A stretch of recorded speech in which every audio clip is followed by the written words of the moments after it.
प्रभु यीशु मसीह के नाम में खुदावन जो कुछ वरदान तूने मेरे जीवन में रखे हैं, मैं प्रार्थना करता हूं कि तेरी बेटी के ऊपर वो वरदान आए।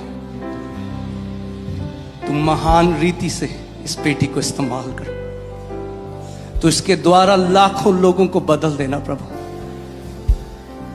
प्रभु होने दे कि जो लोग इसको देखें वो कहें कि धन्य है ये बेटी, जो तेरे सुसमाचार को लेकर देशों देशों में जाए। Lord, raise her up as a mighty woman of God, as a mighty woman of God.